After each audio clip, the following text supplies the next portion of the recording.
कृष्ण कृष्ण कृष्ण हरे हरे, हरे राम राम राम हरे हरे, हरे हरे कृष्ण कृष्ण कृष्ण कृष्ण हरे कृष्ण हरे, हरे हरे हरे, राम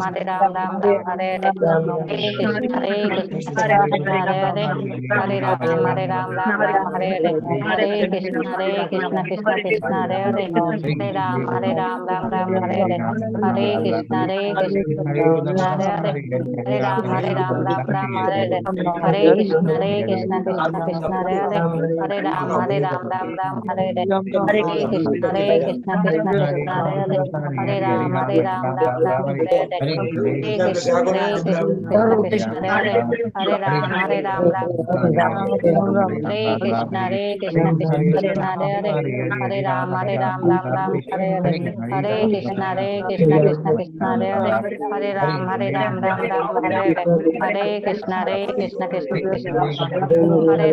हरे राम राम हरे हरे, हरे कृष्ण कृष्ण हरे राम राम हरे हरे, हरे कृष्ण कृष्ण हरे हरे, हरे राम राम हरे हरे, हरे कृष्ण हरे कृष्ण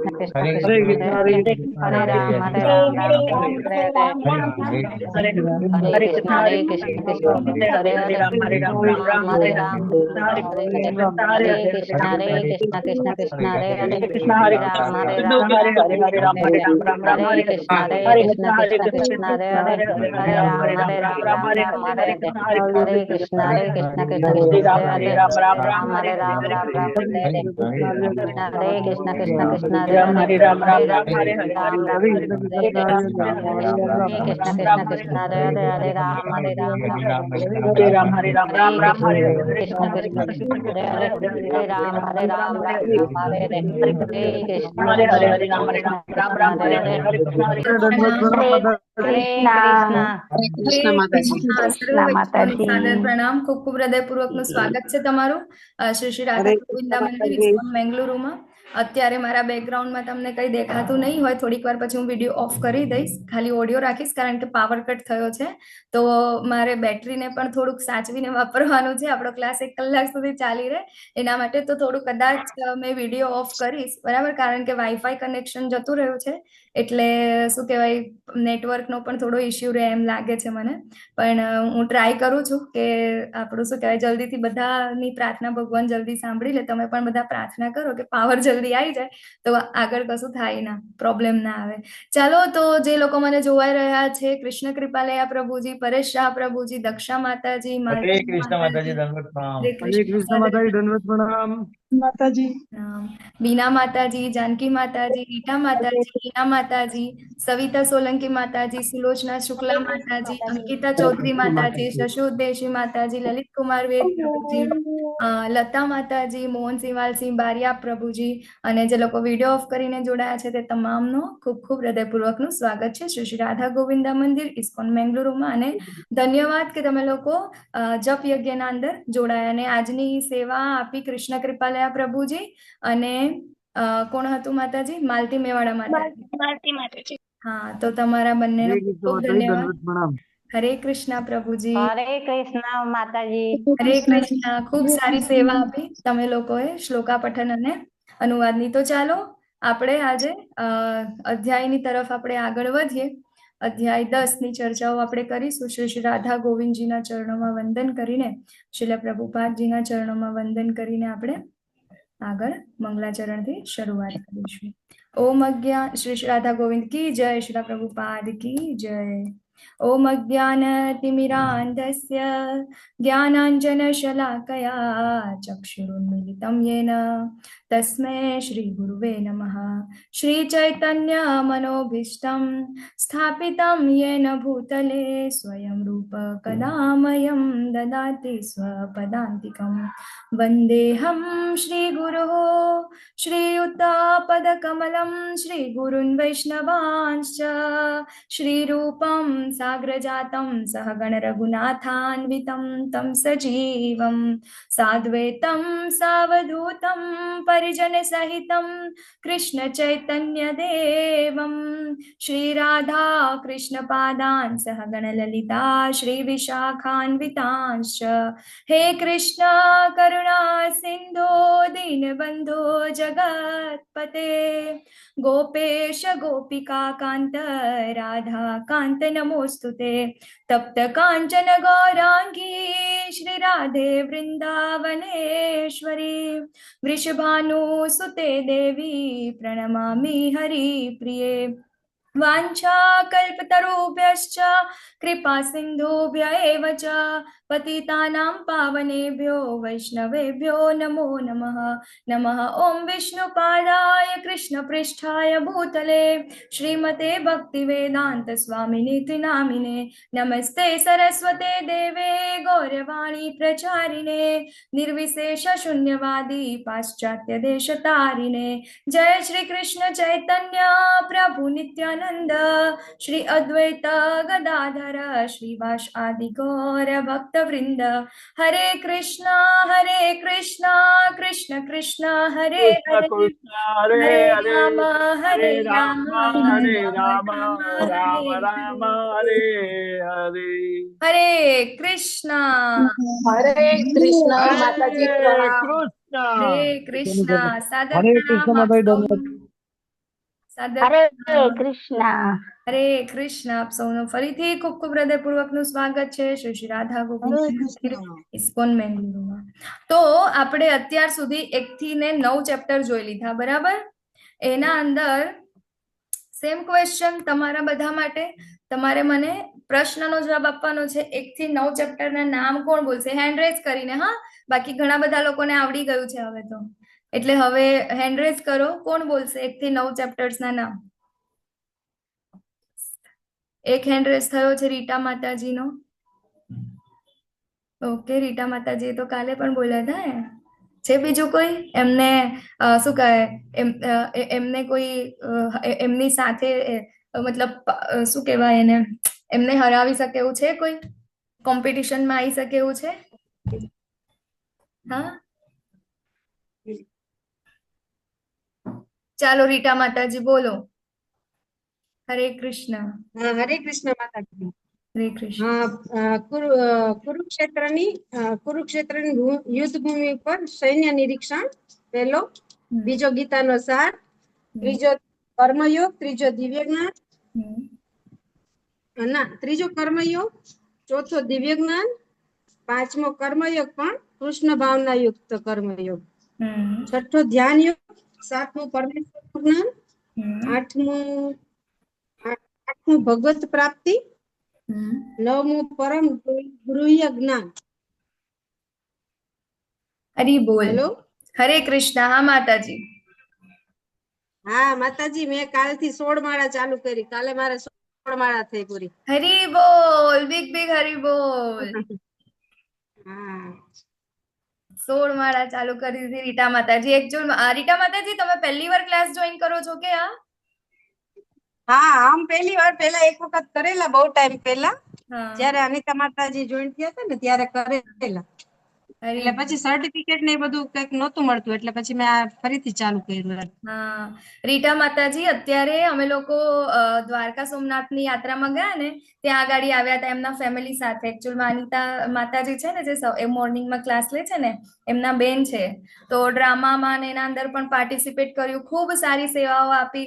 અને એના પહેલા તમે જો છો એમ બહુ પહેલા કર્યું, તો એના પછી મતલબ ભક્તિના અંદર આટલું બધું એનો તો ડ્રાસ્ટિક ચેન્જ આવ્યો એમનો આના પછી, હે ને, યાત્રામાં આવ્યા પછી। હરી બોલ। કોઈ લોકો મતલબ લેવલ 1 માં આવે ને તો એક માળા માંડ માંડ કરતા, માતાજી 16 માળાએ પહોંચી ગયા। હરી બોલ। હા ને, તો આપણે અત્યાર સુધી જોયું અર્જુનજીના 5 પ્રશ્નો હતા, પછી ભગવાને બીજા અધ્યાયના અંદર એ 5 પ્રશ્નોના જવાબ આપ્યા, ત્રીજા અને ચોથા અધ્યાયના અંદર કર્મયોગ અને દિવ્ય જ્ઞાન એમ કરીને બંને સમજાવ્યું। પાંચમાના અંદર ભગવાને કીધું કે આપણે કૃષ્ણ ભાવના યુક્ત કર્મ ભગવાનને સેન્ટરમાં રાખીને કરવું જોઈએ, બરાબર? જે કંઈ પણ કર્મ કરીએ છીએ, કારણ કે અર્જુનજીનો પ્રશ્ન હતો એકમ વેદા, કોઈ એક વસ્તુ મને કહો, તમારા દ્વિઅર્થથી મારી મતી મુંજાઈ ગઈ છે, હું સંન્યાસ લઉં કે પછી કર્મ કરું? ત્યારે ભગવાને કીધું સાચો સંન્યાસ કોને કહેવાય, હે ને, કે જ્યારે આપણે ફળની આશા વગર આપણે જે કાંઈ પણ કર્મ કરીએ છીએ એ બધા શું છે, આવે સાચો સંન્યાસ છે, સાચો યોગી છે, બરાબર. તો એના પછી ભગવાને આપણને આપ્યો છઠ્ઠો અધ્યાય એટલે કે આપણો ધ્યાન યોગ, કે જેના અંદર આપણે અષ્ટાંગ યોગ જોયા. પછી 7મા અધ્યાયથી ભગવાન અહીં અગાડી એમના એટલે કે ભક્તિ યોગ ચાલુ થાય છે. અત્યાર સુધી કર્મયોગ પૂરા થઈ ગયા 6 અધ્યાય સુધી. 7મા અધ્યાયથી શુદ્ધ એટલે કે ભક્તિ યોગ ચાલુ થાય છે, અને એ ભક્તિ યોગના અંદર 7મા અધ્યાયનું નામ છે, એ છે પરમેશ્વરનું જ્ઞાન, બરાબર ને. તો ત્યાંથી ભગવાન એમના વિશેની બધી આપણને વિભૂતિઓ એટલે કે એમના ઐશ્વર્યો વિશે આપણને જણાવે છે. તો 7મા અધ્યાયના અંદર ભગવાન એમની 2 શક્તિઓ વિશે જણાવ્યું. કઈ 2 શક્તિઓ હતી? પરા અને અપરા. બરાબર, પરાશક્તિ અને અપરાશક્તિ. પરાશક્તિ એટલે કે જે જીવોની બનેલી છે, બરાબર, જે ઉત્કૃષ્ટ છે. અને અપરાશક્તિ એટલે કઈ છે? કે જે શેની બનેલી છે? ભૌતિક પ્રકૃતિ, બરાબર, કે જે 8 તત્વોની બનેલી છે. હરી બોલ, પાવર આવી ગયો. તો અહીં અગાડી આપણે જોયું કે ભગવાનની એ 2 વિશિષ્ટ શક્તિઓ છે, બરાબર. તો ભૌતિક પ્રકૃતિ એ પણ ભગવાનની શક્તિ છે, અને જીવોની બનેલી છે એ પણ ભગવાનની શક્તિ છે, બરાબર. એના પછી આપણે આગળ જોયું ભગવાન એમના વિશે વધારે જણાવવા માટે કીધું, પરંતુ 8મા અધ્યાયના અંદર ફરીથી શું આવે છે? ત્યાંથી એક ડાયવર્ઝન જેવું આવી જાય. કેમ? કારણ કે અર્જુનજીને 8 પ્રકારના પ્રશ્નો થાય છે. એ પ્રશ્નોના જવાબ બ્રહ્મ શું છે, આદિદેવ શું છે, બરાબર, પછી આદિ યજ્ઞ શું છે, એ બધા પ્રશ્નો જે છે 8 પ્રકારના, એ પ્રશ્નોના જવાબ ભગવાન એમને 8મા ચેપ્ટરના અંદર આપે છે. અને એના અંદર આપણને ડેથ સાયન્સ, બરાબર, કે આપણે મૃત્યુ કેવી રીતે આપણું હોવું જોઈએ, આઈડિયલ ડેથ કેવું હોવું જોઈએ, આપણે મૃત્યુ સમયે જે ભાવને આપણે રાખીએ છીએ, જેનું ચિંતન કરીએ છીએ, એ જ ભાવમાં આપણો નેક્સ્ટ બર્થ થાય છે. ત્યારે ભગવાન કહે છે કે જે લાસ્ટમાં એટલે કે જે મૃત્યુ સમયે મારું ચિંતન કરીને જે આ શરીરને ત્યજે છે, એ નક્કી મને પ્રાપ્ત કરે છે. તો એના અંદર આપણે અલગ અલગ ઉદાહરણ પણ જોયા હતા, બરાબર. ભીષ્મદેવનું આપણે જોયું હતું, પછી શું કહેવાય, ભરત મહારાજનું જોયું હતું, અને છેલ્લે જયારે ભગવાન પ્રાપ્ત થઈ જાય છે, બરાબર, ભગવાન પ્રાપ્ત થાય છે એ વાળું કઈ કથા આપણે લીધી હતી? કોઈને યાદ છે? બોલો, યાદ છે? છેલ્લે ખાલી ભગવાનનું નામ લેવાથી ભગવાનના દૂતો આવી જાય છે, નારાયણ એટલું બોલે છે. એ કોની કથા લીધી હતી આપણે? યાદ છે કોઈને? એ કથા ભૂલી ગયા? અયાબી કે અયાબી કે અજામિલની કથા છે, અજાબી અજામિલ, હે ને? તો આપણે જોયું તો અજામિલની કથા, બરાબર ને. અજામિલના જે પુત્ર છે એનું નામ લીધું હતું નારાયણ, અને પછી ખાલી નારાયણના પુત્રનું નામ, ખાલી નામથી ભગવાન માત્ર જે છે પ્રાપ્ત થાય છે, બરાબર ને. તો આપણે એ જોયું. અને હવે 9મા અધ્યાયના અંદર ફરીથી ભગવાન જે 7મા અધ્યાયથી વચ્ચેથી અધૂરું રહી ગયું હતું, બરાબર, ભગવાન એમના વિશે જણાવતા હતા, ત્યાં વચ્ચે ડાયવર્ઝન આપ્યું, બરાબર. અને 9મા અધ્યાયના અંદર ભગવાને આપણને ગઈકાલે પરમ ગુહ્ય જ્ઞાન આપ્યું, બરાબર ને. પરમ ગુહ્ય જ્ઞાન જે સૌથી કેવું છે? અતિ ગુહ્ય છે, સૌથી કિંમતી છે. એટલા માટે આપણને આપીએ. બધા લોકોને મળવા માટે નથી. એ કોને મળે છે? જે ભગવાનના બહુ નિકટતમ હોય, જે ભક્તો હોય, બરાબર. ભગવાન જાતે કહે છે કે આ જ્ઞાન બધાને પ્રાપ્ત થતું નથી, બરાબર ને. તો આપણને ગઈકાલે આપણે 3 ગુપ્ત રહસ્ય વિશે વાત કરી ભગવદ ગીતાના. કયા કયા હતા એ? બોલો, કોણ કહેશે? ભગવદ ગીતાના 3 ગુપ્ત રહસ્ય કયા છે?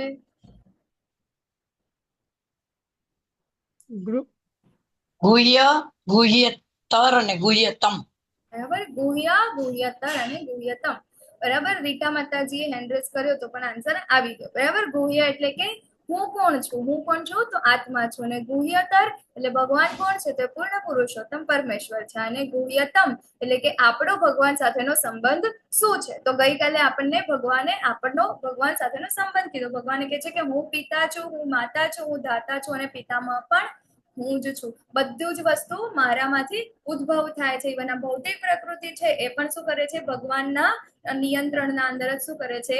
કાર્ય કરે છે. અને જેવી રીતે આ જીવ જે છે ભૌતિક પ્રકૃતિના સંસર્ગમાં આવીને અલગ અલગ પ્રકારના કાર્ય કરે છે, કર્મ કરે છે, અને એ પ્રકારે એને નવા નવા જે શરીર જે છે એ પ્રાપ્ત થયા કરે છે, બરાબર. તો અત્યાર સુધી આપણે આટલું જોયું.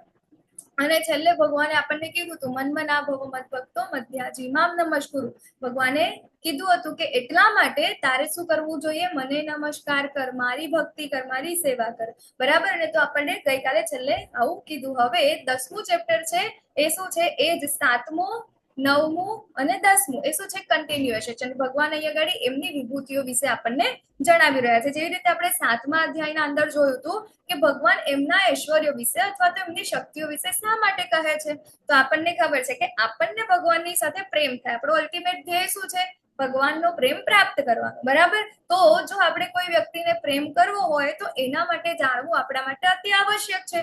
તો જ આપણે એની સાથે પ્રેમ કરી શકીશું, નહીં તો આપણે એની સાથે પ્રેમ કરી શકીશું નહીં કરી શકીએ. બરાબર. તો ભગવાનને પ્રેમ કરવા માટે આપણે શું કરવું પડશે? ભગવાન વિશે જાણવું પડશે, ભગવાનની વિભૂતિઓ વિશે આપણે જાણવું પડશે. બરાબર. આપણે ભૌતિક જગતના અંદર પણ કોઈ વ્યક્તિને આપણે પ્રેમ કરવો હોય તો એના વિશે આપણે બધું જાણતા હોઈએ છીએ. બરાબર. તો અહીંયા ઘડીએ તો ભગવાનના પ્રેમની વાત થઈ છે. તો ભગવાન કહે છે કે જો તું મને પ્રેમ કરીશ ને, મારી ભક્તિ કરીશ ને, ભક્તિમય સેવાઓ કરીશ ને, ત્યારે ભગવાન પણ આપણું ચિંતન કરે છે. બરાબર. તો આપણે શું કરીએ છીએ? ભૌતિક જગતના અંદર કોઈકને પ્રેમ કરીએ તો એના માટે આપણે કેટલું બધું ચેન્જ કરીએ છીએ. એને જે ભાવે છે એ આપણે બનાવીએ છીએ, અથવા તો એને જે ગમે છે એવું આપણે કરીએ છીએ. આપણે લાઈફસ્ટાઈલ આપણી ચેન્જ કરીએ છીએ. આપણા સેન્ટરમાં શું હોય કે એને શું ગમે છે એ વસ્તુ હું કરું. બરાબર. અને અહીંયા ગાડી આપણો ભગવદ્ ગીતા આપણને કહે છે કે આપણો ધ્યેય શું છે? ભગવાનને પ્રેમ કરવાનો. બરાબર ને. તો આપણે ભગવાનને પ્રેમ કેવી રીતે કરીએ છીએ? તમે કમ્પેરિઝન કરો કે આપણે કોઈ વ્યક્તિને પ્રેમ કરીએ અને આપણે ભગવાનને પ્રેમ કરીએ. બરાબર. તો એના અંદર આપણે આ ડિફરન્સ જોવાનો છે કે વ્યક્તિ માટે આપણે કેટલું કરીએ છીએ, ભગવાન માટે કેટલું કરીએ છીએ. નાનું આમથું એક્ઝામ્પલ આપણે લઈએ. બરાબર. તો આપણા પ્રિયતમ માટે આપણે કોઈ ભોગ બનાવીએ છીએ અથવા તો જમવાનું બનાવીએ છીએ. બરાબર ને. તો આપણે કેટલી સારી રીતે, ભલે ને આપણે બહુ થાકેલા હોય, પાકેલા હોય કે પછી શું કઈ ગમે તે થયું હોય, પરંતુ એવું કે મને આજે આ ખાવાની ઈચ્છા છે.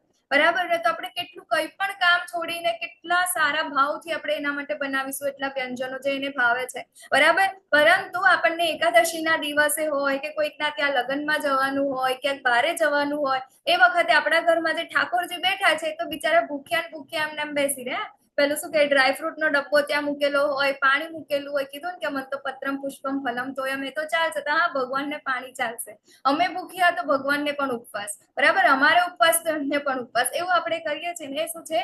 આપણો ભગવાન પ્રત્યેનો પ્રેમ આટલો છે. તો ભગવાન અહીંયા આગળ કયા પ્રેમની વાત કરી રહ્યા છે? ભગવાન કયા ભક્તિની વાત કરી રહ્યા છે? ભગવાન કોનું ચિંતન કરે છે? કે જે અહીંયા ભગવાને આપણને આગળ એ પણ કીધું કે ભગવાનના ભક્તો કેવા હોય છે. બરાબર. તો ભક્તો કેવા હોય છે? જેના માટે બીજું કોઈ છે જ નહીં. અનન્ય રીતે જે ભગવાનને સેવાઓ કરે છે, ભક્તિમય સેવાઓ કરે છે, એમને પ્રેમ કરે છે, અને એના માટે ભગવાન કેવા છે? સુલભ છે. બરાબર ને. તો આપણે પણ શું શીખવાનું છે? ભગવાનને પ્રેમ કરતા શીખવાનું છે. તો એના માટે વધારે આપણે ભગવાન સાથે કેવી રીતે પ્રેમ કરી શકીએ? તો એના માટે ભગવાને આજે આપણને અલગ અલગ વિભૂતિ એટલે કે એમના ઐશ્વર્યો વિશે આપણને અહીંયા ગાડી જણાવે છે, વિશિષ્ટ શક્તિઓ. બરાબર. કે જે બીજા બધા લોકો પાસે નથી. હા ને. તો ભગવાનની આવી જે વિભૂતિ છે એના વિશેની આજે આપણે ચર્ચાઓ કરીશું. તો અહીંયા આગળ પહેલા જ સ્લાઇડના અંદર આપણને એક પિક્ચર દેખાય છે. બરાબર. તો આ પિક્ચર જે છે ને શેનું છે ખબર? દ્વારિકા નગરીનું છે, જેની અત્યારે શું કહેવાય આપણી યાત્રા છે. બરાબર. દ્વારિકા નગરીનું.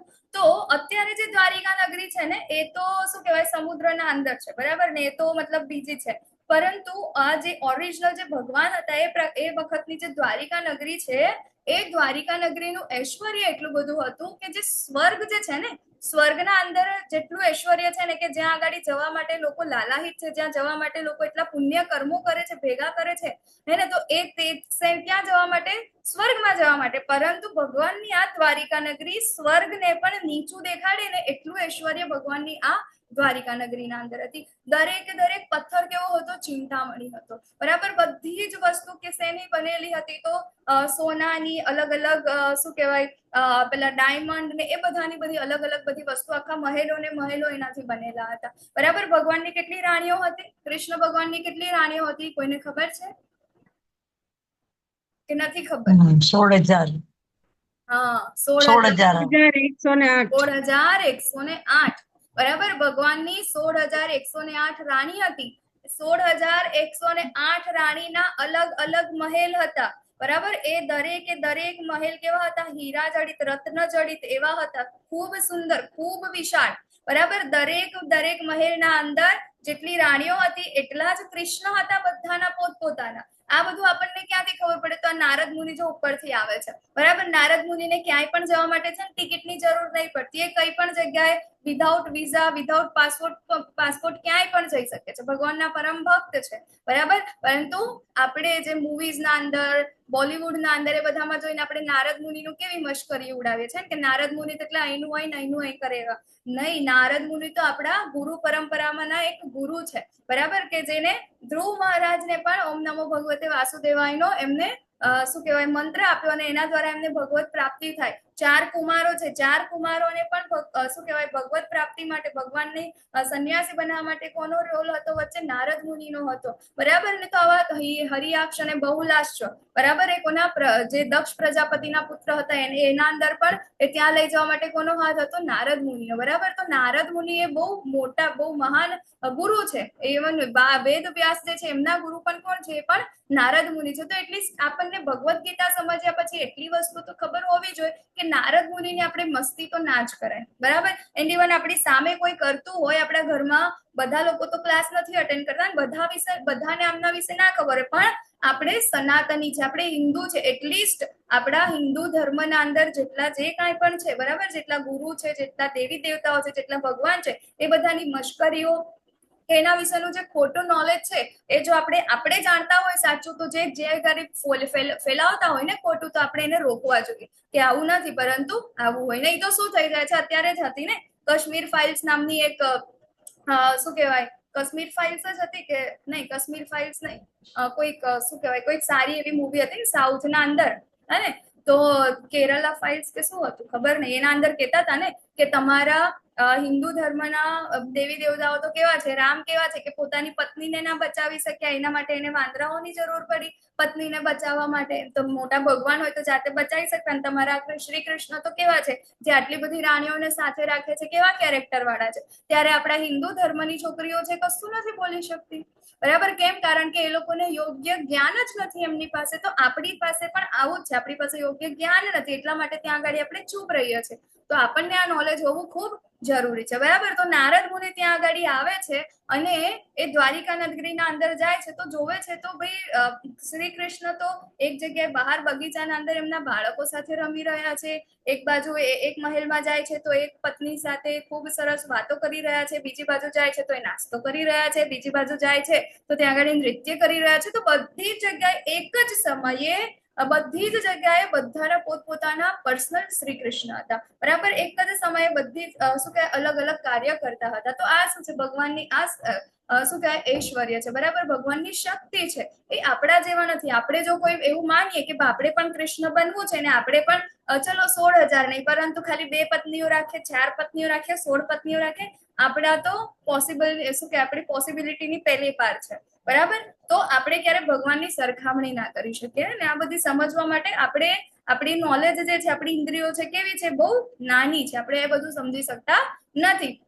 તો આ જે છે દ્વારિકા નગરીનું વર્ણન કે જે ભાગવતમના અંદર ખૂબ સરસ રીતે આપવામાં આવ્યું છે, ખૂબ ઐશ્વર્ય છે ત્યાં આગળ, અને કે જે સ્વર્ગને પણ નીચું પાડે છે. તો આ તો પહેલું ભગવાનનું આ ઐશ્વર્ય ખાલી દ્વારિકા નગરીની વાત છે, બરાબર. તો આ તો અહીંયા ખાલી દ્વારિકા નગરીની વાત છે. ભગવાન તો અનંત બ્રહ્માંડના સ્વામી છે. તો આપણે જોઈએ આગળ, તો અધ્યાય 10 જે છે એને આપણે અલગ અલગ 4 વિભાગમાં વિભાજિત કર્યું છે. હવે અહીં આગળ આ ભગવાન કહે છે કે હે મહાબાહુ અર્જુન, વળી સાંભળ, તું મારો પ્રિય સખા છે, તેથી હું તારા હિતાર્થે એવું જ્ઞાન પ્રદાન કરીશ કે જે મેં અગાઉ સમજાવેલા જ્ઞાનથી કેવું છે?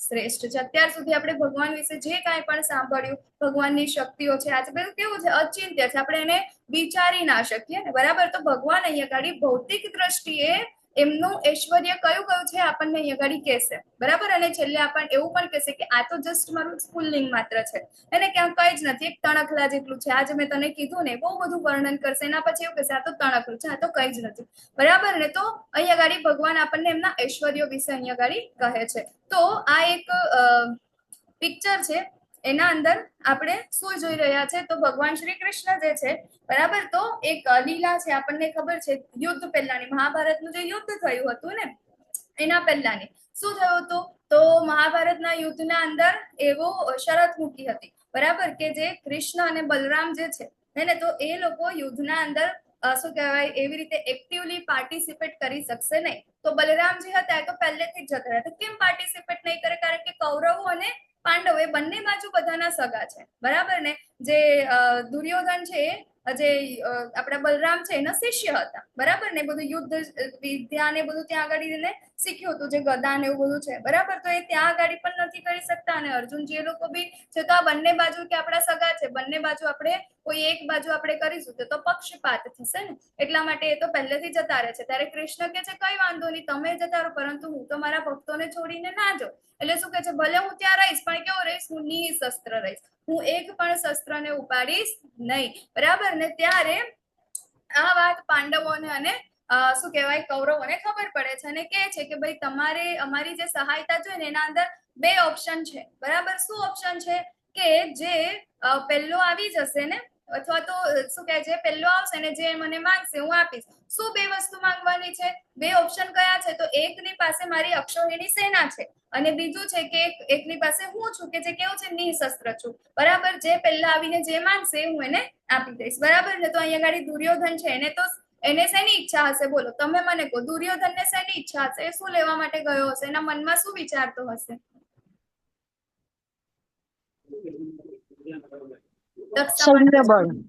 સૈન્ય બળ એને મળી જાય, સૈન્ય બળ મળી જાય, બરાબર ને. કે ભગવાનની જે અક્ષૌહિણી સેના જે છે, બરાબર, નારાયણની સેના જે છે એને શું થાય ગાડી ત્યાં આગળ મળી જાય એવી એની ઈચ્છા છે, બરાબર. કારણ કે એને તો ભગવાનની શક્તિ ઉપર ડાઉટ છે. કેવો છે? મૂર્ખ છે. ભગવાને આવા લોકોને કેવા કીધા છે? મૂર્ખ કીધા છે, કે જે ભગવાન ઉપર ડાઉટ કરે છે, શંકા કરે છે, બરાબર. યસ દક્ષા માતાજી, તમારો હેન્ડ રેસ છે. હરે કૃષ્ણ. ઓકે, આઈ થિંક ક્યારનો છે. તો અહીંયા ગાડી જે છે એને ઈચ્છા છે કે ભગવાન મને શું આપી દે? એમની નારાયણી સેના આપી દે. કારણ કે નિશસ્ત્ર શ્રી કૃષ્ણને લઈને હું શું કરું, બરાબર. અને અર્જુનજીના મનમાં છે કે મારે તો શું જોઈએ છે? મારે તો ભગવાન જોઈએ છે. તો હવે બંને જણ જાય છે. એક દિવસ ભગવાન બોલાવે છે કે આ દિવસે આવજો, એ દિવસે તમે જે માંગશે તમને મળી જશે. તો ત્યાં આગળ જ્યાં દુર્યોધન છે ને એ તો ત્યાં જાય છે અને ભગવાન એ વખતે સૂતા હોય છે, બરાબર. સૂતા હોય છે ને તેમની બેડની બાજુના અંદર માથું હોય છે ને એ બાજુ બેસવાની ચેર હોય, બરાબર, સોફો હોય, ત્યાં જઈને બેસી જાય. અને અર્જુનજી જે છે ને એ શું કરે?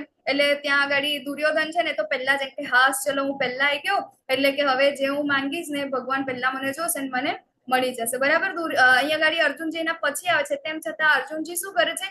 ભગવાનના જે ચરણ છે ને એમના બેડની નીચે બેસે છે. હવે ભગવાનનો આટલો મોટો મહેલ હોય તો ત્યાં આગળ બેસવાની શું કોઈ ખોટ હશે ખરી? તો અર્જુનજી ત્યાં આગળ નીચે બેઠા નહીં, બરાબર. ત્યાં આગળ બેસવાનું ઘણું બધું હતું, પરંતુ અર્જુનજીએ શું સિલેક્ટ કર્યું? ભગવાનના ચરણોના અંડરમાં રહેવાનું, બરાબર. કારણ કે એમને ખબર હતી કે આ ભગવાન છે અને જે ભગવાનના ભક્તો છે એ સદાચાર છે એમનો, બરાબર. એ ક્યારે એમના સરખા નથી થતા કે એમનાથી ઉપરે થતા નથી. એ હંમેશા ભગવાનના ચરણોના અંદર જ રહેવાની એ ઈચ્છા કરે છે. અને એટલા માટે જ ભગવાન કે છે કે હું મારા ભક્તોનું સદા રક્ષણ કરું છું અને એમની ઈચ્છાઓને પૂર્તિ કરું છું, બરાબર. તો અહીંયા આગળ એક વસ્તુ ભગવાન અહીં આપણને શું કરાવે છે? એનું પ્રેક્ટિકલ કરીને બતાવે છે. ગઈકાલે આપણને કીધું હતું ને એવું. તો અર્જુનજી જેવા ઉઠે છે ને એવા શું કરે છે? ઉભા થાય. એટલે પહેલી નજર કોની સામે પડે છે?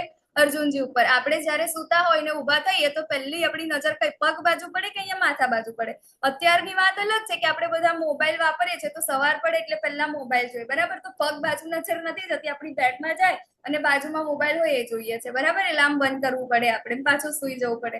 તો એ વખતે એવું નતું, બરાબર. એકચ્યુઅલમાં આપણે જોઈએ તો જેવા આપણે ઉઠીએ એવી આપણી નજર કેવી પડે? સામેની સાઈડ પડે, બરાબર ને. તો ભગવાન જેવા ઉભા થાય છે, સામે કોણ બેઠેલું દેખાય છે? અમને અર્જુનજી બેઠેલા દેખાય છે. ત્યારે કે છે કે ભાઈ અર્જુન તું માંગ, શું જોઈએ છે? ત્યારે પેલા દુર્યોધન છે ને એના તો મનમાં એવું થઈ ગયું કે ભાઈ હું પહેલા આવેલો અને આ તો કેવું પક્ષપાત કરે છે, કારણ કે અર્જુન તેમનો વહાલો છે, બરાબર. ત્યારે અર્જુનજી શું માંગે છે એમની પાસે? કે મને તો તમે જોઈએ છે નિશસ્ત્ર. અને હવે દુર્યોધન તો એના મનમાં વિચારે છે કે હા ચલ ભલે એને આપ્યું, પરંતુ અર્જુન તો કેવો મૂર્ખ છે.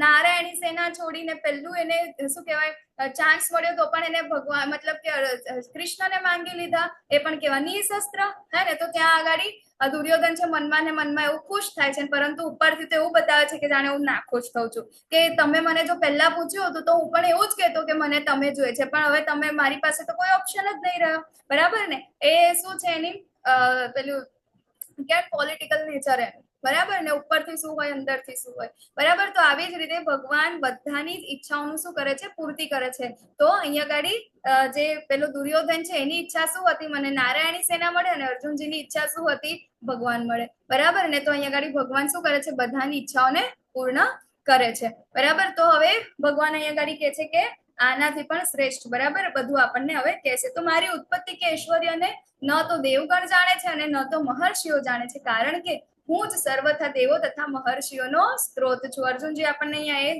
ખૂબ સારી રીતે શીખવાડે છે, બરાબર. દરેક સ્ટેપમાં આપણને સમજાવે છે કે ભગવાન કૃષ્ણ પૂર્ણ પુરુષોત્તમ પરમેશ્વર છે, બરાબર. અને અહીંયા ગાડી ભગવાન હવે જાતે કહી રહ્યા છે, શું કહી રહ્યા છે, કે મને કોઈ જાણતું નથી. આગળ આપણે જેવી રીતે એક એક્ઝામ્પલ લીધું હતું કે દાદા છે, બરાબર, એના છોકરાને બધાને જાણતા હોય, પરંતુ એના બાળકો એ દાદા કે પરદાદા છે એને આપણે ઓળખીએ નથી ઓળખતા.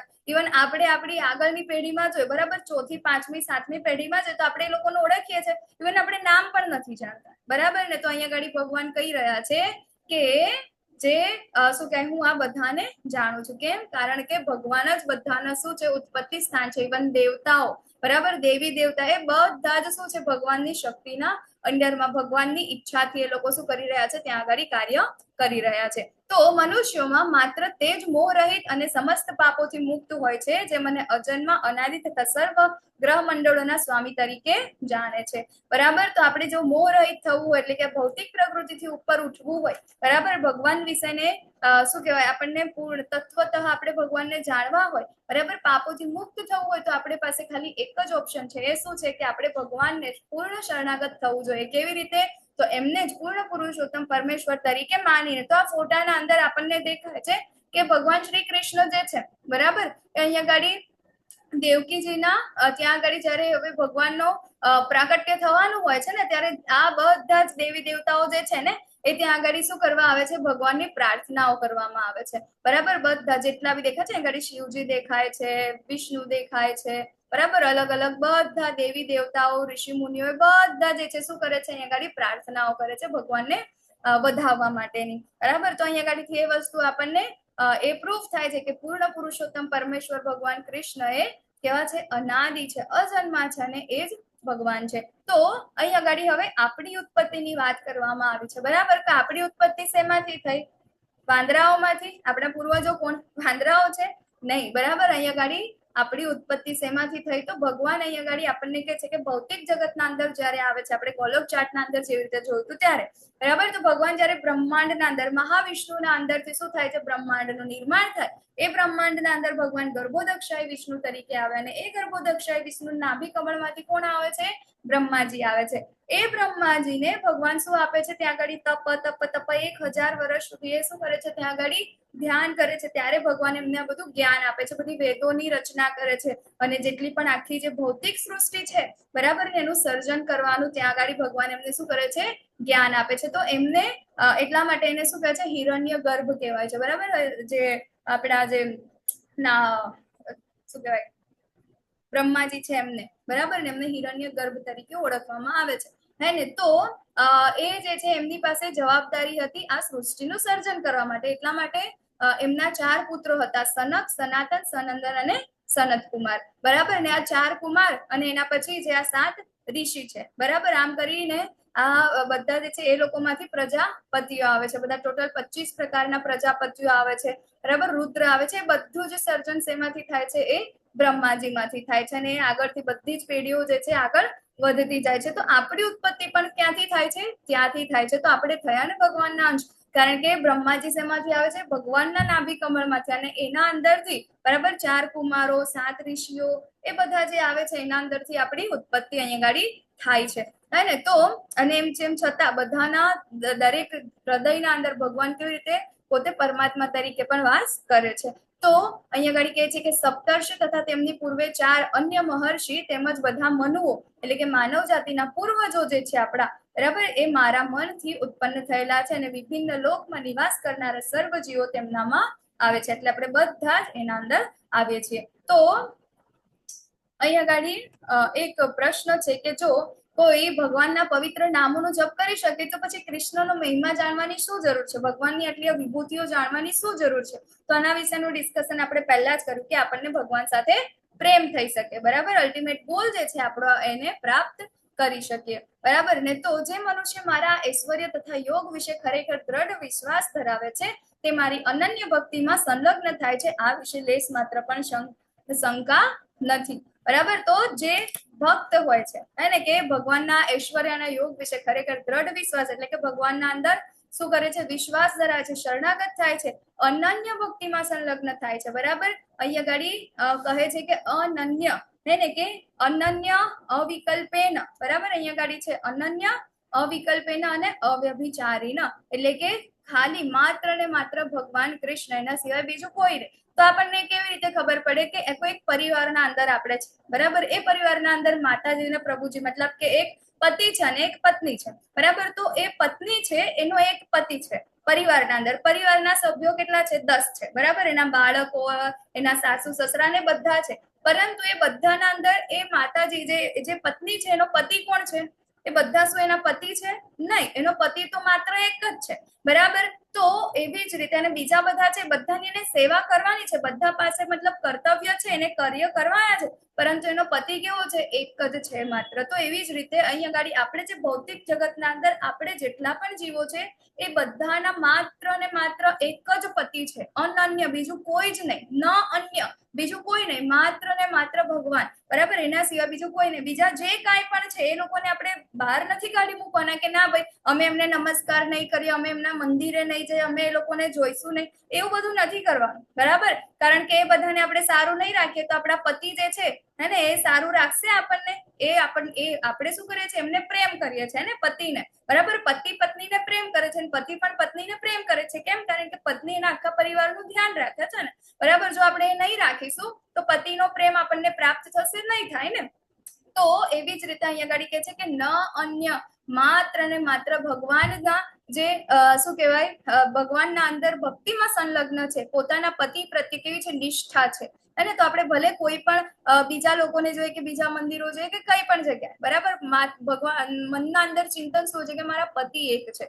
આપણે શું કહેવાય વ્યાભિચાર નથી કરવાનો, બરાબર. વ્યાભિચાર એટલે શું? એક કરતા વધારે પતિ, આ પણ પતિ, પેલો પણ પતિ, આ પણ પતિ. તો એ કેવું થઈ ગયું? એ મતલબ શું કહેવાય સમાજના અંદર એક્સેપ્ટ કરવા લાયક છે? નથી ને, બરાબર. તો એવી જ રીતે અહીંયા ગાડી છે ન અન્ય, અનન્ય, બરાબર. કોઈ એક જ છે પતિ, આપણા બીજા કોઈ નથી. તો અહીંયા ગાડી એવા જ ભક્તોની વાત થઈ છે, એટલે લોકો શું કરે છે? ભક્તિમાં સંલગ્ન થાય છે અને આ વિશે લેશ માત્ર પણ શંકા નથી.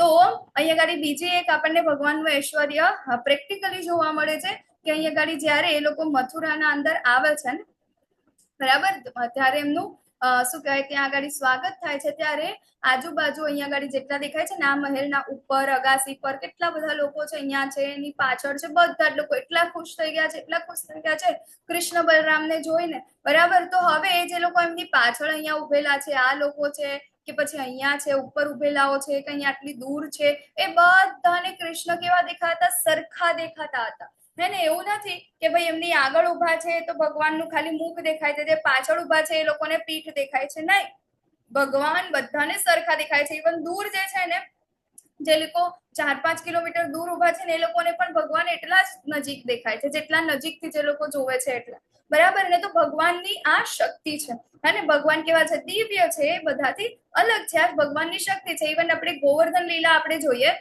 તો ગોવર્ધન લીલાના અંદર પણ જયારે ભગવાને ગિરિરાજ ગોવર્ધનને એમની ટચલી આંગળીમાં ધારણ કર્યા હતા ને, ત્યારે જેટલા પણ બ્રજવાસીઓ છે ને એ બધાને ભગવાન કેવા જોવાતા હતા? બધી જગ્યાએથી સરખા. એટલે કે એ ભગવાનની પાછળ ઉભા હોય ને તો પણ ભગવાનનું એમને શું દેખાયું હતું? મુખ જ દેખાતું હતું. બધાને એવું લાગતું હતું કે કૃષ્ણ મારી સામે જોઈને હસે છે, કૃષ્ણ મારી સામે જોઈને હસે છે, બરાબર ને. તો ત્યાં આગળ બધાને કેવું લાગતું હતું કે ભગવાન સરખા જ છે, સરખા જ દેખાતા, ભગવાનની કોઈ દિવસ પીઠ દેખાતી નથી. તો આ શું છે? ભગવાનના ઐશ્વર્યો છે, ભગવાનની શક્તિ છે.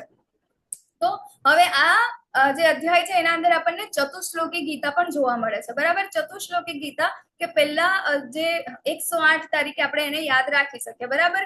10.8, 10.9, 10.10 અને 10.11. બરાબર 4 શ્લોક છે. આ 4 શ્લોકને આપણે કહીએ છીએ કે ચતુશ્લોકી ગીતા. એ ચતુશ્લોકી ગીતાના અંદર જે પહેલો શ્લોક છે ભગવાન એમના વિશે કહી રહ્યા છે, બીજો શ્લોક છે એમના ભક્તો વિશે કહી રહ્યા છે, અને ત્રીજો અને ચોથો શ્લોક છે તો આ ભગવાન એ ભક્તો માટે શું કરે છે ને એના વિશે અહીંયા ગાડી એની વાત છે. તો આ ચતુશ્લોકી ગીતાનો પહેલો જે શ્લોક છે બરાબર કે છે કે અહમ સર્વસ્ય પ્રભો મતઃ સર્વમ પ્રવર્તતે, કે હું સમસ્ત દિવ્ય તથા ભૌતિક વિશ્વનું કારણ છું. બરાબર આપણે પેલા દિવસે પણ જોયું શેમાંથી આવે છે, બધું મહાવિષ્ણુના અંદર આવે છે, અંદરથી આવે છે બરાબર. અને દિવ્ય આગળ આપણે જોયું હતું ને કે જે ડાબી બાજુથી અને જમણી બાજુથી જે સંકર્ષણ આવે છે અને ડાબી બાજુથી રાધારાણી આવે છે, એ સંકર્ષણમાંથી જ શું થાય છે મહાવિષ્ણુ ને આ તે બધા જેટલા પણ વિસ્તારો છે એના અંદરથી થાય છે. તો દિવ્ય જગત છે, દિવ્ય જગત ને એના અંદર વૈકુંઠ હતું, બીજું બધું તે બધું પણ ક્યાંથી આવે છે એમના અંદરથી જ એ બધું શું થાય છે,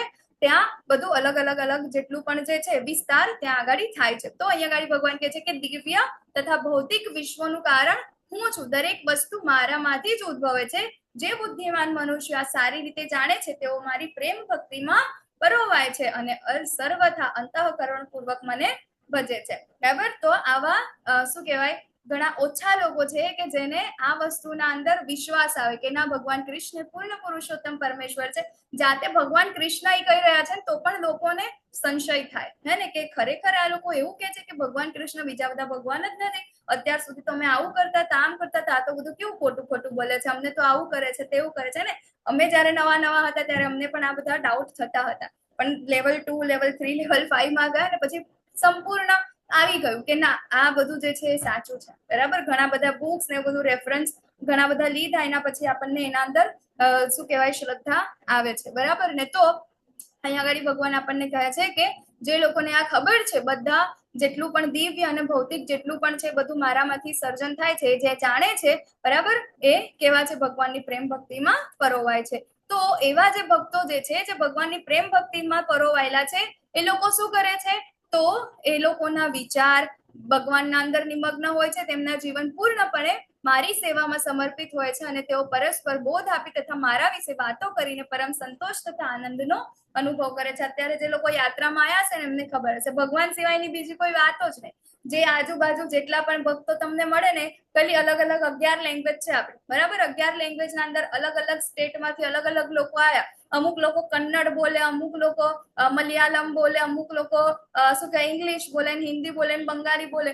અમુક વાર તો એવું થતું કારણ કે ગુજરાતમાં હતા ને તો આપણે ત્યાં આગળ સેવા આપણી વધારે તો એ લોકો શું બોલે આપણને ના ખબર હોય ને આપણે શું બોલે એમને ના ખબર હોય, પરંતુ તેમ છતાં વાત થતી હોય બરાબર. અલ્લા પલ્લા કલ્લા પલ્લા એવું કઈ પણ બોલે પરંતુ એ વાત થઈ જતી હોય બરાબર. જે કામ કરવાનું હોય તે થઈ જતું. કેમ? કારણ કે વચ્ચે કોણ છે?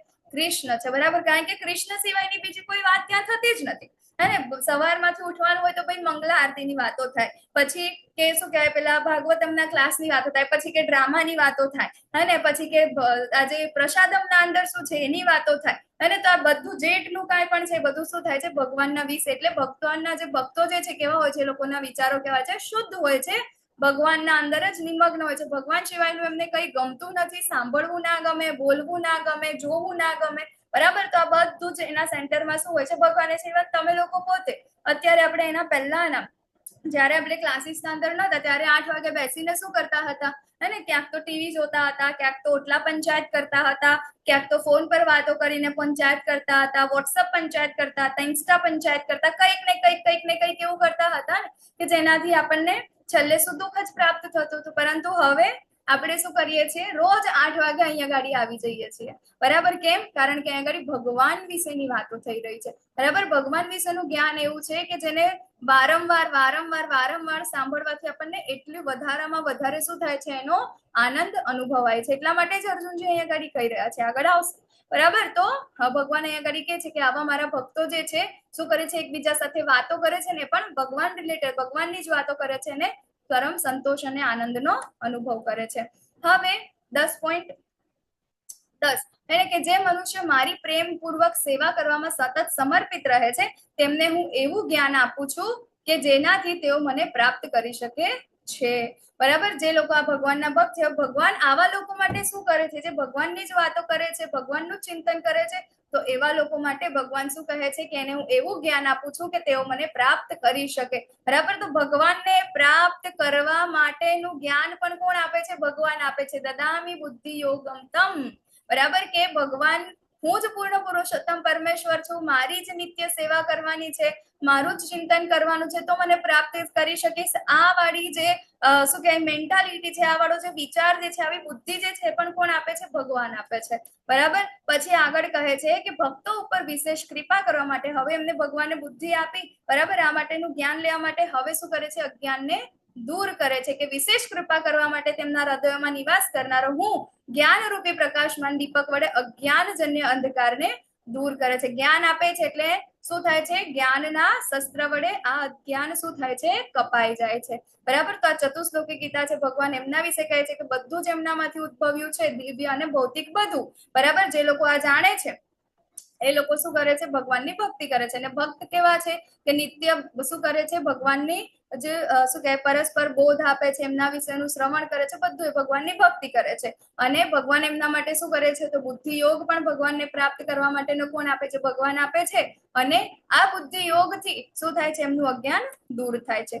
તો હવે અર્જુન આગળ કહે છે કે આપે પૂર્ણ પુરુષોત્તમ પરમેશ્વર, પરમધામ, પરમ પવિત્ર, પરમ સત્ય છો.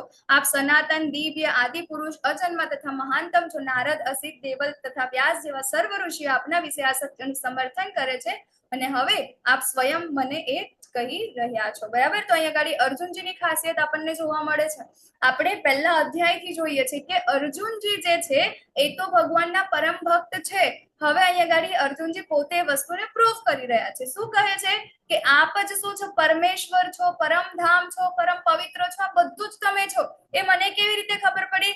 કે એમને તો બધા જ ઘણા બધા વેદો વાંચ્યા હતા ને, બરાબર. ઘણું બધું એ તો ભણીને આવ્યા હતા. તો એ જેટલા પણ વેદ પુરાણ જેટલું પણ એમને વાંચ્યું હતું એ બધા લોકોના નામ અહીં અગાડી કહે છે. જેટલા પણ ગુરુઓ જે છે, બરાબર, કે નારદ છે, અસિત છે, દેવલ છે, વ્યાસ, આ બધા જેટલા પણ શાસ્ત્રો જે લોકોએ જેની રચના કરી છે ને, બધાના અંદર એ વર્ણવેલું છે કે ભગવાન પૂર્ણ પુરુષોત્તમ પરમેશ્વર કોણ છે? તો અહીંયા આગળ કહે છે કે હા, એ તમે જ કરો છો. કેમ? કારણ કે આ બધાએ આ બધી વસ્તુનું સમર્થન કર્યું છે. તો અહીંયા આપણને એ ખબર પડે કે અર્જુનજીને પહેલેથી જ ખબર છે કે ભગવાન કૃષ્ણ એ પૂર્ણ પુરુષોત્તમ પરમેશ્વર છે. પરંતુ ભગવાન આપણને વારંવાર અહીંયા શા માટે આપણને કહી રહ્યા છે? આપણા માટે. આપણાને નથી ખબર કે ભગવાન કૃષ્ણ એ જ પૂર્ણ પુરુષોત્તમ પરમેશ્વર છે. એટલા માટે અર્જુનજીના ખભા ઉપર બંદૂક રાખીને આપણા ઉપર ફોડે છે, બરાબર. કેમ? કારણ કે ઘરમાં અંદર પેલી હોય ને, ઘરમાં સાસુ હોય ને, એની વહુને કશું કેવું હોય, નવી નવી વહુ આવી હોય, બરાબર. તો નવી વહુને એના શું કે ઘર એને કંઈક જમવાનું બનાવ્યું હોય ને, તો એના અંદર ક્યાંક મીઠું વધારે પડી જાય ને, તો એની દીકરીને કહેશે કે આજે એમ કે તું એ જમવાનું બનાવ્યું, તું મીઠું થોડું વધારે હતું, આવતીકાલથી ધ્યાન રાખજે. એટલે પેલી વહુ છે ને એ ધ્યાનમાં રાખે કે હા છે ને મેં બનાવ્યું છે, ને એ સમજી જાય. કેમ? કારણ કે આ મેં બનાવ્યું છે ને મને કહી રહ્યા છે, બરાબર. તો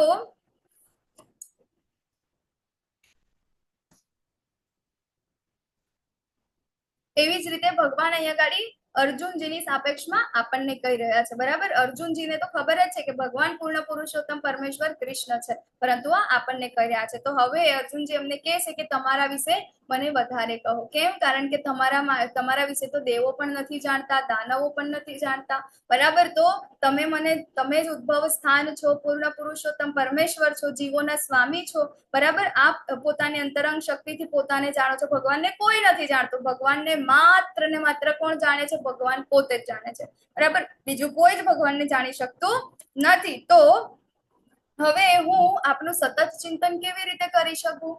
અર્જુનજીનો પ્રશ્ન છે. અહીંયા આપણો પણ પ્રશ્ન હોવો જોઈએ કે ભગવાને કીધું કે તું મારું નિત્ય ચિંતન કર, બરાબર. એમ તો જો કે ભગવાને આગળ પણ કીધું છે, તેમ છતાં આપણે ભૌતિક ઇન્દ્રિયોથી ભગવાનનું ચિંતન કેવી રીતે કરી શકીએ? એના માટે અર્જુનજી અહીંયા આગળ પૂછે છે કે હું તમને કયા કયા રૂપોમાં તમને ચિંતન કરી શકું, બરાબર. પછી કહે છે કે તમે ફરીથી તમારા યોગ સામર્થ્ય અને ઐશ્વર્યનું વિસ્તારથી વર્ણન કરો. અત્યારે આપણને 7મા અધ્યાયમાં 9મા અધ્યાયમાં હજી સુધી ભગવાને આપણને કીધું, બરાબર. તેમ છતાં અર્જુનજી અહીંયા ફરીથી સાંભળવા માંગે છે. કેમ? કારણ કે અર્જુનજીને લોલ્યમ છે. ભગવાન વિશે સાંભળવામાં એમને ક્યારેય ને ક્યારે શું કહેવાય એવું નથી લાગતું કે મને ઊંઘ આવે છે, 9 વાગી ગયા છે, ઉપર 15 મિનિટ વધારે થઈ ગઈ છે, 10 મિનિટ વધારે થઈ ગઈ છે, જમવાનું બાકી છે. અર્જુનજીને શું થાય છે, બધું એક બાજુ રહ્યું, મને હજી વધારે તમારા વિશે સાંભળવું છે, ક્યારેય હું તૃપ્ત નથી થતો. બરાબર, જેમ જેમ હું વધુ સાંભળું છું તેમ તેમ આપના શબ્દરૂપી અમૃતનું વધુ ને વધુ આસ્વાદન કરવા ઈચ્છું છું. એટલા માટે અર્જુનજી અહીંયા ભગવાનને ફરીથી રિક્વેસ્ટ કરે છે કે તમે મને તમારા ઐશ્વર્ય વિશે હજી ડિટેલમાં તમે મને જણાવો. બરાબર, તો અહીંયા ગાડી આપણે જોઈએ કે આપણે આ જે વસ્તુ જોઈએ ને તો અમુક કહેવાય ને કે એની પોતાની પર્ટિક્યુલર વસ્તુ કે જીરો ને જોઈએ તો આપણને આર્યભટ્ટ યાદ આવે, is equal to MC square એટલે આઇન્સ્ટાઈન યાદ આવે.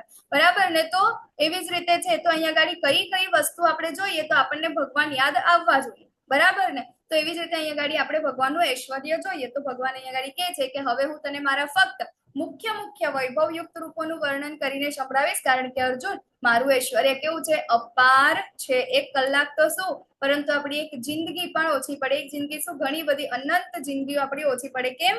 કારણ કે ભગવાનની કથાઓ કેવી છે, અનંત છે. અનંત શેષ જે છે ને, અનંત કાળથી, અનંત મુખોથી અનંત કથાઓ કહી રહ્યા છે ભગવાનને, હજી સુધી પૂરી નથી થઈ. બરાબર ને, તો ભગવાનનું ઐશ્વર્ય તો આપણે ત્યાં સુધી તો પહોંચી જ નહીં શકીએ. એટલા માટે ભગવાન એ ગાડી ખૂબ જ ઓછું આપણને અહીંયા ગાડી જણાવી રહ્યા છે. બરાબર, તો હવે કહે છે કે જીવ માત્રના હૃદયમાં સ્થિત પરમાત્મા છું, સમસ્ત જીવોનો આદિ મધ્ય તથા અંત છું. પરમાત્મા એ છે, પછી આપણો આદિ મધ્ય અને અંત પણ ભગવાન છે. આદિત્યોમાં હું વિષ્ણુ છું, જ્યોતિઓમાં તેજસ્વી સૂર્ય છું, મરુતોમાં મરીચ અને નક્ષત્રોમાં ચંદ્ર છું, વેદોમાં હું સામવેદ, દેવોમાં સ્વર્ગનો રાજા ઇન્દ્ર. આપણને થાય ને બધાને સ્વર્ગમાં જવું છે, ઇન્દ્ર રાજા. બરાબર, તો ભગવાન કે છે કે ઇન્દ્ર પણ હું જ છું, ઇન્દ્રિયોમાં મન છું. એટલા માટે આપણી મન જો ક્યાંય ના લાગતું હોય, ભગવાને પેલા દિવસે આપણને કીધું હતું કે મન શત્રુ પણ છે અને મિત્ર પણ છે. બરાબર, તો આપણે મનને શેમાં લગાડવું જોઈએ? ભગવાને કીધું હતું કે તારે મારા અંદર લગાડવું જોઈએ, મારું નિત્ય ચિંતન કરવા, મારી સેવામાં લગાડવું જોઈએ. જો ના લાગતું હોય ને, ભાગી જતું હોય ને, તો આપણે ભગવાનને પ્રાર્થના કરવી જોઈએ. શું કે તમે જાતે જ કીધું છે ભગવાન કે ઇન્દ્રિયોના અંદર મારું મન છે, તમે જ છો, તો પ્લીઝ તમે થોડુંક નિયંત્રણમાં એને લાવી દો ને, કે હું તમારી ભક્તિ કરી શકું. બરાબર, એવું આપણે ભગવાન પાસે માંગવું જોઈએ. સમસ્ત જીવોમાં રહેલી પ્રાણ શક્તિ એટલે કે ચેતના પણ હું જ છું. રુદ્રોમાં શિવજી પણ હું જ છું. બરાબર, બધાને એવો શું કહેવાય ડાઉટ હોય કે શિવજી ભગવાન છે કે નહીં, વિષ્ણુ એ ભગવાન છે કે નહીં. બરાબર ને, તો અહીંયા ગાડી ભગવાન અહીંયા ગાડી એ પણ કહે છે કે રુદ્રોના અંદર શિવજી પણ કોણ છું, હું. જયારે આપણે કૃષ્ણને જોઈએ તો એના અંદર આપણને બધા જ દેવી દેવતાઓ છે, આપણા આરાધ્ય જેટલા છે ને એ આપણને નજર આવવા જોઈએ, હે ને. ત્યાં આગળ આપણને પાર્શિયાલિટી ના થવી જોઈએ, હે ને. તો યક્ષો અને રાક્ષસોમાં ધનપતિ કુબેર હું છું, વસુઓમાં હું અગ્નિ છું અને બધા પર્વતોમાં મેરુ હું છું. હે અર્જુન, પુરોહિતોમાં હું બૃહસ્પતિ છું. પુરોહિત એટલે કે બધાના ગુરુઓ. બરાબર ને, તો જે બૃહસ્પતિ જે છે ને એ બધા દેવતાઓના અંદર શું કે ગુરુ છે, હે ને. તો એ પુરોહિતોના અંદર હું બૃહસ્પતિ છું, સેના નાયકોમાં હું કાર્તિકેય છું અને જળાશયોના અંદર સમુદ્ર છું. તો જળાશય જોઈને આપણને શું યાદ આવવું જોઈએ? ભગવાન શ્રી કૃષ્ણ યાદ આવવા જોઈએ. બરાબર ને, આપણે બીચ ઉપર ફરવા જઈએ છીએ તો એ ભગવાનની શક્તિ, કે આ તો ભગવાન છે, કૃષ્ણ છે.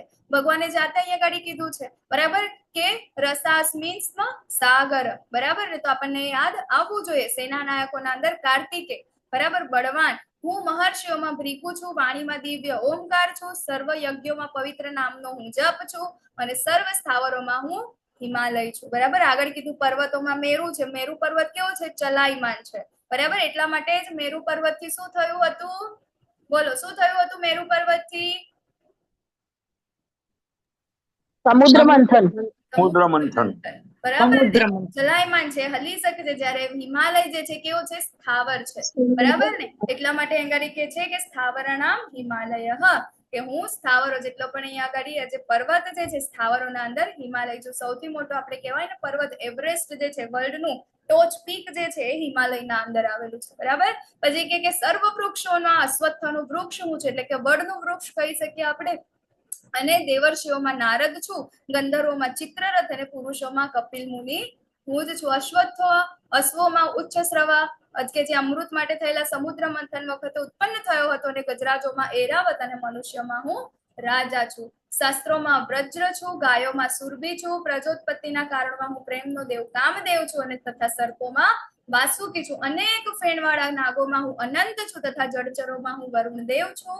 દિવંગત પિત્રોમાં અર્યમમાં બરાબર. અરિયમ્મા એટલે કોણ? આપણા જેટલો પિતૃદેવ છે ને આપણે, બરાબર, દર વર્ષે આપણે શ્રાદ્ધ કરીએ છીએ, તો પિતૃદેવો જ્યાં આગળ જે જગ્યાએ રહે છે ને, બરાબર, એ લોકોનું અલગથી ત્યાં આગળ ડિપાર્ટમેન્ટ છે, બરાબર. તો એ ડિપાર્ટમેન્ટના હેડ કોણ છે? તો એ છે અરિયમ્મા, બરાબર, પિતૃઓના. તો એ આપણે જે કાંઈ પણ શ્રાદ્ધ કરીએ, પિતૃઓ માટે જે કાંઈ પણ કરીએ ને, તો એનાથી શું થાય છે? અરિયમ્મા પાસે જાય છે, એ ખુશ થાય છે. તો અલ્ટિમેટલી આપણા પિતૃઓ પણ ખુશ થાય છે. તો કે છે કે પિતૃઓમાં અરિયમ્મા હું છું. પછી નિયમો પ્રવર્તન કરનારા નિયામકોમાં હું મૃત્યુદેવ યમરાજ છું, બરાબર. જેટલા પણ નિયમ આપણે જેટલા નિયમ ફોલો નહીં કરીએ, શાસ્ત્રોથી વિરુદ્ધ જેટલા કામ કરીશું, એટલા જ બધા જે દંડ જે છે એ યમરાજ પાસે લખાશે. ભલે આપણે અહીંયા ગાડી ટ્રાફિકના રૂલ્સ ફોલો ના કરતા હોય, બરાબર, ટ્રાફિકના રૂલ ફોલો ના કરીએ તો એ ચિઠ્ઠી કોણ આપણને મેમો કોણ આપે છે? અહીંયાની ટ્રાફિક પોલીસ આપે છે ને, બરાબર. તો એ આપણને તૈયારીમાં આપણને મળી જાય છે. પરંતુ યમરાજ પાસે એવું નથી. તમે અત્યારે જે કરો છો, નિયમ ફોલો નથી કરતા,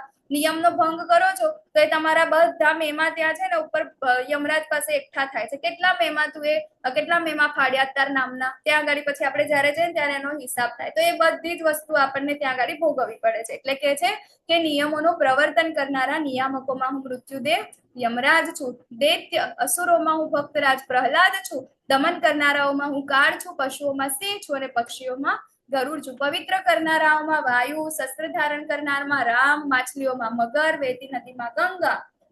અર્જુન, હું સમગ્ર જનાર્દનો આદિ, મધ્ય તથા અંત છું. સર્વ વિદ્યાઓમાં અધ્યાત્મ વિદ્યા અને તર્કશાસ્ત્રીઓમાં નિર્ણાયક સત્ય હું જ છું. અક્ષરોમાં અકાર, સમાસોમાં દ્વંદ્વ સમાસ, શાશ્વત કાળ અને સ્રષ્ટાઓમાં બ્રહ્મા પણ હું જ છું, બરાબર. તો બ્રહ્મા પણ અહીંયા અલગ નથી. તો જેટલી કઈ મોટી મોટી વસ્તુ આપણે જોઈએ છીએ, બધું જ ભગવાન કે છે કે બધું મારામાંથી છે, હું જ છું.